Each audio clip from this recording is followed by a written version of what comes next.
مولاي صل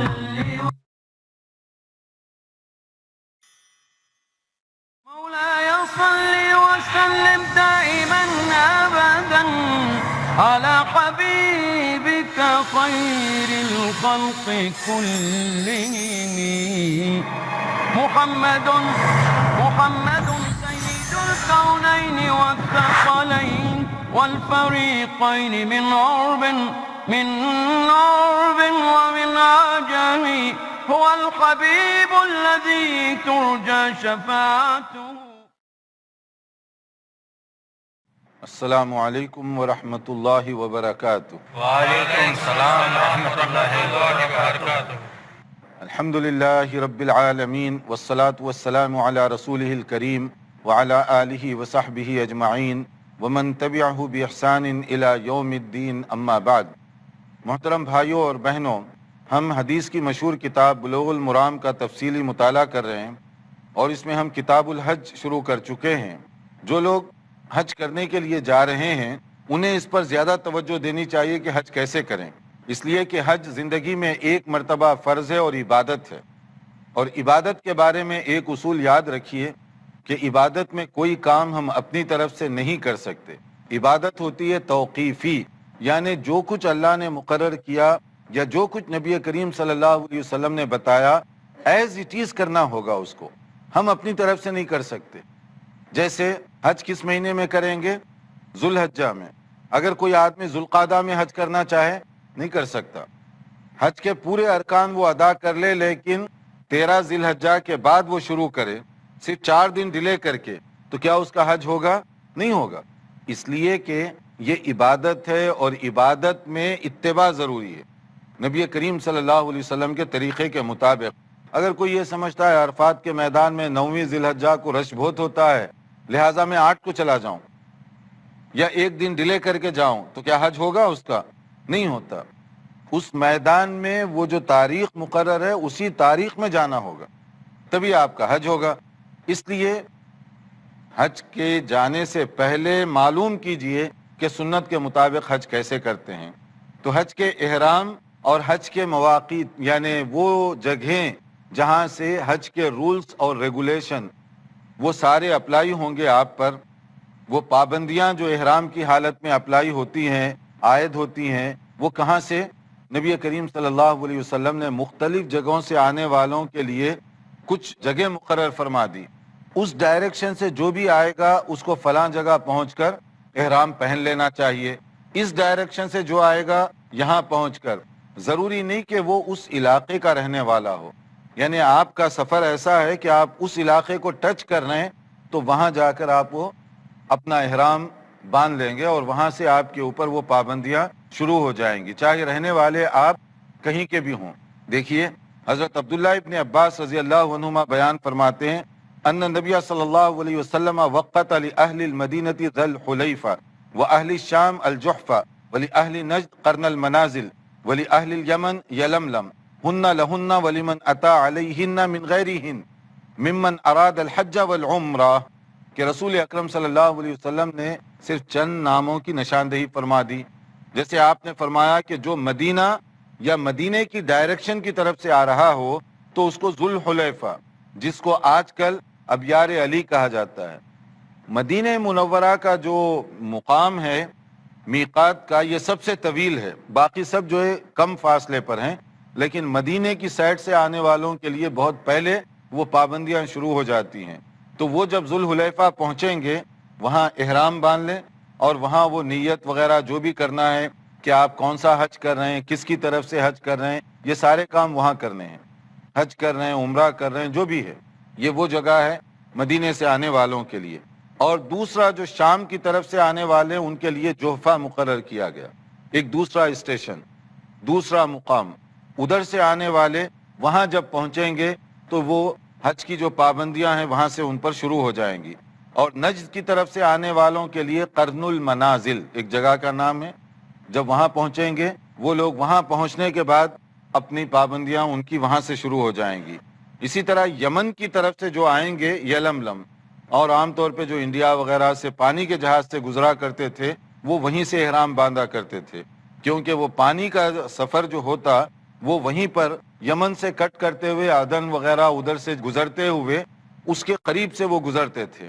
تو جب یلملم کی پہاڑیاں دکھائی دیتی تو عموماً اس زمانے میں اعلان کر دیا جاتا تاکہ لوگ جو ہے حج کے لیے تیار ہو جائیں، یعنی احرام وغیرہ وہ سب باندھ لیں. تو ادھر سے جو آنے والے ہیں ان کے لیے حج اور عمرے کی نیت سے جو جائے گا وہاں پہنچنے کے بعد احرام باندھ لے گا اور اس کے بعد میں تلبیہ کہنا شروع کرے گا. وَمَنْ كَانَ دُونَ ذَلِكَ فَمِنْ حَيْثُ أَنْشَأَ حَتَّى أَهْلُ مَكَّةَ مِنْ مَكَّةَ. لیکن کچھ لوگ ایسے ہیں جو اس کے اندر رہتے ہیں.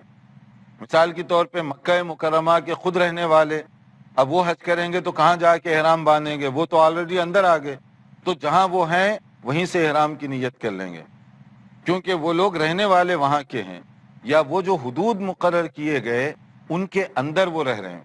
تو جو حدود کے باہر رہتے ہیں ان کے لیے جب وہ اسٹیشن ٹچ کریں گے تو وہاں، اور جو اس کے اندر رہنے والے ہیں جہاں سے رہنے والے ہیں وہ اپنے گھروں سے احرام باندھیں گے. یہ نہیں ہے کہ اب مکے کے رہنے والے پھر خواہ وہ جائیں گے باہر احرام باندھیں گے پھر اندر داخل ہوں گے، ایسا نہیں ہے. اپنی جگہ جہاں بھی ہے وہیں سے وہ احرام باندھیں گے حج کے لیے. اب آپ دیکھیے اس میں ساری سمتیں کور ہو گئیں. جو آدمی ایسٹ سے آئے ویسٹ سے آئے، چاہے وہ جس طرح سے بھی وہاں پر پہنچے، یعنی بائی ایئر پہنچے بائی روٹ پہنچے، جس طرح سے بھی وہاں پر جائے کوئی نہ کوئی یہ ٹچ ہو جائے گی اس کو انشاءاللہ. تو وہاں پہنچنے کے بعد اس کے اوپر وہ سارے قاعدہ قانون جو ہے وہ وہاں پر اس کے اوپر اپلائی ہوگا. اب یہ جب وہاں پہنچے گا تو کیا کرے گا؟ وہ وہاں پہنچنے کے بعد اگر آپ احرام باندھیں گے، جس حج کی نیت کرنا ہے وہ حج کی نیت کریں گے، پہلے نہانا ہے نہا لیں، آپ پہلے تیاری کرنی ہے کر لیں جو بھی تیاری کرنی ہے. لیکن آج کل جو ہے موسٹلی لوگ اپنے گھر یا ہوٹل سے وہ کام کر لیتے ہیں. حجاج کرام عام طور پہ جہاں ان کی رہائش ہے وہیں سے وہ کرتے ہیں. احرام کا کپڑا صرف ساتھ رکھتے ہیں، جب وہاں پر پہنچے تو وہ احرام کی چادر پہن لی، کیونکہ پہلے سے تیار ہوتے ہیں. لیکن الحمدللہ وہاں پر یہ انتظامات کیے گئے ہیں کہ اگر کوئی گھر سے کپڑا لیے بغیر وہاں چلا بھی گیا تو وہاں خود وہ کر سکتا ہے، خرید کر اپنا احرام کا کپڑا نہا دھو کر وہیں سے پہن بھی سکتا ہے. اس کا بھی انتظام وہاں کیا گیا ہے. لیکن آج کل بہت سارے لوگ بائی ایئر سفر کرتے ہیں تو ان کے لیے اور بھی آسان ہے. ان کے لیے آسان اس طرح ہے کہ مثلا مان لیجئے کوئی لندن سے آ رہا ہے، وہ اپنے ساتھ احرام کی چادر رکھے، نہا دھو کر گھر سے نکلے اور وہ پلین میں بیٹھ جائے. جب وہ ایئرپورٹ سے تھوڑا سا پہلے، اگر سعودی ایئر لائنس ہے تو وہ لوگ اعلان کر دیں گے پہلے ہی اندر کہ اب ہم وہ ایریے کو ٹچ کرنے والے ہیں اتنے منٹ کے بعد، تو آپ جو ہے پہلے ہی باندھ لیں. اور بعض دوسری ایئر لائنس وہ اعلان نہیں کرتی، مگر ہمیں اندازہ ہونا چاہیے کہ احتیاطی چیز یہ ہے کہ جدہ ایئرپورٹ پر جہاز لینڈ کرنے سے آدھا گھنٹہ پہلے آپ کر لیں وہ، تو آپ ٹھیک ہوں گے. لیکن کچھ لوگ جدہ پہنچنے کے بعد کرتے ہیں، اس میں ایک رسک ہے. اور دوسرے وہ اس کو یہ اس طرح سے کمپنسیٹ کرنے کی یا جسٹیفائی کرنے کی کوشش کرتے ہیں، ہم پہلے حج کی نیت نہیں کریں گے. اب وہ کہتے ہیں کہ جب جدہ ایئرپورٹ پر اتریں گے، جب اپنا کام کاج سے فارغ ہوں گے اس کے بعد حج کی نیت کریں گے. نیت کے اعتبار سے تو یہ مسئلہ ٹھیک ہے، مگر آپ جب گھر سے نکل رہے ہیں تو آپ کی نیت یہی ہے کہ میں حج کرنے جا رہا ہوں. تو اب صرف عمرے کے لیے یہ سارا آگے ہیر پھیر کہ میں وہاں پہنچ کر نیت کروں گا، پہلے میں شاپنگ کا ارادہ کر رہا ہوں جدے میں، یا میں پہلے یہ ارادہ کر رہا ہوں. بھئی آپ گھر سے نکلے اس لیے، ٹکٹ اسی لیے خریدا، تو اب 15 منٹ کے لیے آپ کو کتنی پریشانی کیوں ہو رہی ہے؟ اس لیے احتیاطی چیز یہ ہے کہ آپ جدہ پہ پہنچنے سے آدھا گھنٹہ پہلے نیت کر لیں، تلبیہ کہنا شروع کر دیں، تو یہ زیادہ بہتر شکل ہوگی آپ کے لیے. اور آپ کو تکلف کرنے کی ضرورت نہیں، اس لیے کہ مقدس سفر پہ آپ جا رہے ہیں. دوسرے آپ کی طرح آپ اکیلے نہیں ہوں گے، وہاں پر سینکڑوں آدمی ہوں گے جو اس طرح احرام کے لباس میں ہوں گے، تو آپ کو کوئی پریشانی کسی بھی صورت میں نہیں ہے. تیاری کر کے وہ چیز اپنے ساتھ رکھیں، اور رکھنے کے بعد جب آپ وہاں پر پہنچنے کا اعلان کرتے ہیں تو وہاں پر جو لوگ ذوالحلیفہ میں جاتے ہیں، مدینے کی طرف سے جو لوگ آئیں گے ان کے لیے ایک خاص طور پر اجازت دی گئی. ان کے لیے ہے یہ کہ وہ وہاں پر پہنچ کر اگر 2 رکعت ادا کریں اور اس کے بعد تلبیہ کہیں، جو صرف مدینے کی ڈائریکشن سے آ رہے ہیں. باقی ہر جگہ سے آنے والوں کے لیے احرام باندھنے کے لیے 2 رکعت شرط نہیں ہے. پڑھ لیں ویسے اگر آپ اس کے بعد دعا کریں، اس کے بعد تلبیہ وہ ایک اچھی چیز ہے مستحبات میں سے، لیکن وہ فرائض واجبات یا ضروریات حج سے اس کا کوئی تعلق نہیں۔ تو آپ پلین میں بیٹھے ہوئے ہیں، خواہ آپ رش کر رہے ہیں کہ میں نماز کہاں پڑھوں، کیسے پڑھوں، آپ کی لڑائی ایئر ہوسٹس سے ہو رہی ہے، ایئر ہوسٹس آبجیکشن کر رہی ہے، تو یہ گڑبڑ کی ضرورت ہی نہیں ہے، کیونکہ یہ 2 رکعت کوئی کمپلسری نہیں ہے، اور 2 رکعت کا تعلق احرام کے ساتھ بھی نہیں ہے، وہ صرف مدینے سے آنے والوں کے لیے خصوصی طور پر اس کا حکم دیا گیا۔ دیکھتے رہیے پروگرام، ایک مختصر بریک کے بعد حاضر ہوں گے انشاءاللہ۔ محمد سید الکونین والثقلین۔ ناظرین، وقفے کے بعد دوبارہ آپ کی خدمت میں حاضر ہیں۔ وقفے سے پہلے حج اور اس کی تیاری کے حوالے سے ہم بتا رہے تھے کہ جب آپ میقات پر پہنچیں تو وہاں آپ چادریں جو احرام کی ہے وہ پہن لیں گے، اس کے بعد تلبیہ لبیک اللہم لبیک وہاں سے کہنا شروع کریں گے، اور جو بھی حج کی آپ کی نیت کر رہے ہیں، جو حج آپ کرنا چاہتے ہیں وہاں سے اس کا ارادہ کر لیں۔ تو جدہ ایئرپورٹ پر پہنچنے سے پہلے آپ جو ہے نیت کر لیں، آپ احرام باندھ لیں، یہ زیادہ بہتر اور اس کے اندر سیف سائڈ ہے، اور زیادہ علماء نے اسی کو پسند کیا ہے، یہی زیادہ علماء کی رائے ہے۔ اب یہاں پر جو احرام باندھا جاتا ہے تو اس کے اندر دیکھیے، احرام کبھی ایسے ہوتا ہے کہ آپ صرف عمرہ کرنے جا رہے ہیں، کبھی حج کرنے جا رہے ہیں، اور کبھی دونوں ملا کر کرنا چاہتے ہیں۔ تو احرام کیسے باندھیں گے؟ جیسے میں نے کہا، مرد آدمی 2 چادریں صرف بغیر سلی ہوئی، کوئی بنین وغیرہ نہیں پہن سکتے، 2 چادریں، تو وہ اس کا احرام ہوگا۔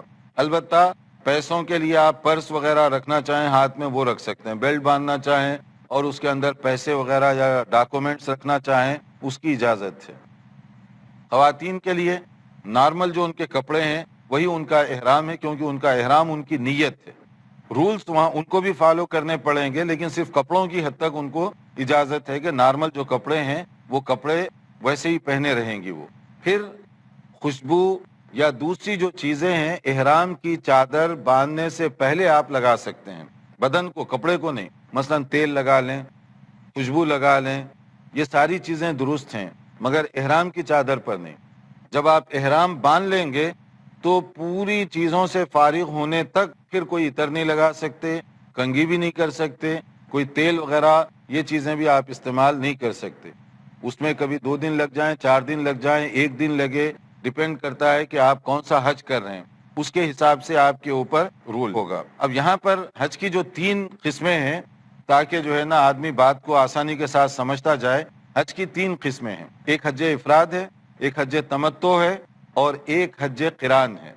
افراد کا مطلب سنگل حج، فرد، اکیلا صرف حج کریں گے، عمرہ وغیرہ نہیں کریں گے اس میں۔ دوسرا ہے تمتع۔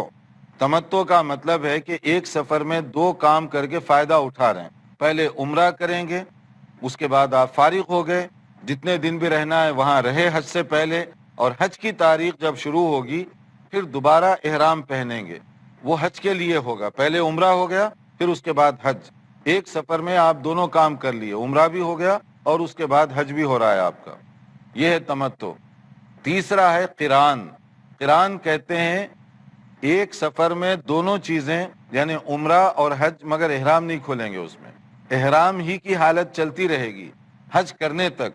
تو یہ تھوڑا سا ہیوی ہے کہ آپ جائیں عمرہ کر لیں لیکن ایک احرام کی حالت میں ہی رہیں 8 دن 10 دن 15 دن حج شروع ہونے سے پہلے، جتنا بھی ٹائم ہو، پھر اس کے بعد میں حج کریں، پھر احرام کھولیں گے آپ، تو یہ کافی لمبا اس میں ڈسٹینس ہو جاتا ہے۔ اس میں جو پسندیدہ حج ہے جس کے بارے میں بہت سارے علماء نے جو تاکید کی ہے وہ حج تمتع کے بارے میں۔ حج تمتع کے بارے میں اس لیے ہائیلی ریکمینڈڈ ہے کہ وہ ایزی ہے، پلس اس میں ایک سفر میں آپ 2 کام کر رہے ہیں، عمرہ اور حج، اس لیے یہ آسان بھی ہے کہ عمرہ کر لیے جاتے ہی اسی دن، اور اس کے بعد احرام کھول کر فری ہو گئے جیسے نارمل آدمی ہوتا ہے۔ پھر 5 دن 7 دن جتنے دن بھی گزر گئے، حج کے دن آپ پھر دوبارہ احرام پہنیں گے، تو بیچ میں آپ کے لیے بریک مل رہا ہے، تو یہ تمتع ہے، آسان بھی ہے، اور ایک سفر میں دونوں کام ہو گئے اور اس میں زیادہ پریشانی نہیں ہے۔ بعض علماء نے حج قران کو زیادہ افضل قرار دیا 2 اسباب سے۔ ایک تو اس میں مشقت زیادہ ہے کہ آپ احرام ہی کی حالت میں 8 دن 10 دن پورا اسی طرح گزار رہے ہیں۔ دوسرا، خود نبی صلی اللہ علیہ وسلم نے حج قران کیا، تو جو افضل حج ہے یقیناً نبی صلی اللہ علیہ وسلم وہی کیے ہوں گے اس بنیاد پر، مگر جو دوسری رائے رکھنے والے انہوں نے اس کا یہ جواب دیا کہ نبی کریم صلی اللہ علیہ وسلم نے خود حج تمتع پر ابھارا لوگوں کو۔ یہ اور بات ہے کہ آپ جو نیت کر کے چلے تھے بعد میں مسائل آتے گئے، تو اس لیے آپ کے ایک قول کے مطابق اگر پہلے سے مسئلہ آ جاتا تو آپ بھی وہی تمتع کرتے، تو اس سے معلوم یہ ہوا کہ حج تمتع زیادہ افضل ہے، اس لیے بہت سارے لوگ اس کو زیادہ پسند کرتے ہیں اور یہ زیادہ ہمارے لیے آسان ہے۔ احرام پہننے کے بعد سے لے کر حج پورا ہونے تک یا عمرہ کرنے تک جس کے لیے بھی آپ احرام باندھ رہے ہوں، تو اس میں بہت سارے کام آپ جو نارمل زندگی میں کرتے ہیں اس وقت آپ نہیں کر سکتے، اس لیے احتیاط کی ضرورت ہے۔ جیسے میں نے کہا کنگھی نہیں کر سکتے، خوشبو نہیں لگا سکتے آپ، اور اسی طرح سے مختلف چیزوں سے آپ کو پرہیز کرنے کے لیے وہاں تاکید کی گئی، جس کی تفصیلات انشاءاللہ تعالیٰ آپ خود پڑھ لیں گے۔ اور احرام کی حالت میں اتنی ریسٹرکشنز ہے کہ اگر کوئی آپ کے لیے شکار کرے آپ کے لیے تو وہ بھی آپ کے لیے ٹھیک نہیں، آپ کسی کو بتائیں کہ جا کر میرے لیے شکار کر کے لاؤ، وہ بھی آپ کے لیے ٹھیک نہیں ہے، جس کا آگے انشاءاللہ تعالیٰ ذکر آئے گا۔ تو اس لیے یہ جو پابندیاں ہیں، ان پابندیوں کے بارے میں پہلے سے آدمی کو معلومات ہونے چاہیے، کہیں ایسا نہ ہو کہ بعض پابندیوں کو آپ توڑ دیں گے تو اس کے بدلے میں آپ کو ایک دم دینا پڑے گا۔ دم کا مطلب کیا ہے؟ دم کا مطلب ایکسٹرا جو ہے آپ قربانی کریں گے۔ اب احرام ہو گیا آپ کا، یعنی وہ اسٹیشن پہ پہنچے، نہا دھو کر پہلے ہی تیار تھے، کپڑے باندھ لیے، کپڑے باندھنے کے بعد جو حج کر رہے ہیں اس کا آپ نے ارادہ کر لیا، اب آپ یہاں سے تلبیہ شروع کریں۔ تلبیہ کیا ہے؟ کوئی ساتھی بتا سکیں گے؟ انشاءاللہ سبھی سنتے رہتے ہیں تلبیہ، ماشاءاللہ۔ آپ جی تلبیہ بتائیں کہ کیا کیسے ہوتا ہے تلبیہ؟ لبیک اللہم لبیک لبیک لا شریک لک لبیک ان الحمد والنعمت لک والملک لا شریک لک۔ ماشاءاللہ، یہ تلبیہ ہے۔ لبیک اللہم لبیک لبیک لا شریک لک لبیک ان الحمد والنعمت لک والملک لا شریک لک۔ یہ پورے کا پورا تلبیہ، اس کے معنی پر آپ غور فرمائیں، کیا کہہ رہے ہیں آپ؟ یہ کوئی ویسے سلوگن نہیں ہے، مظاہرے میں نکلتے ہیں تو ایسے ہی الفاظ کہتے جاتے ہیں، یہ توحید کا اعلان ہے، یہ ڈکلیریشن ہے۔ لبیک اللہم لبیک، یا اللہ میں حاضر ہو چکا ہوں، یا اللہ میں پہنچ چکا ہوں، لبیک اللہم لبیک ان الحمد، یقیناً تعریف ساری کی ساری، والنعمت، اور جو کچھ کے نعمتیں تو نے دی ہیں، لکا، یہ تیری دی ہوئی ہیں، تیری طرف سے مجھے ملتی ہیں، تعریف بھی میں تیری کروں گا، نعمتیں بھی دینے والا کون ہے، اور ملک، حکومت، کنٹرولر کون ہے؟ تو ہی ہے۔ اب وہاں پر اعتراف کر رہے ہیں کہ ساری دنیا کی بادشاہی کس کی ہے؟ اللہ تعالیٰ کی۔ وہ رب ہے ساری دنیا کا، ہر چیز اس کے کنٹرول میں ہے، وہ سب سے زیادہ اتھارٹی والا ہے، یہ اعتراف کیا جا رہا ہے۔ اور یہ ساری چیزیں چلانے میں لا شریک لک، کہیں بھی کسی معنی میں کوئی شریک نہیں ہے۔ اگر اس توحید والے عقیدے میں کہیں بھی گڑبڑ ہو گئی تو آپ کا تلبیہ بیکار ہو جائے گا۔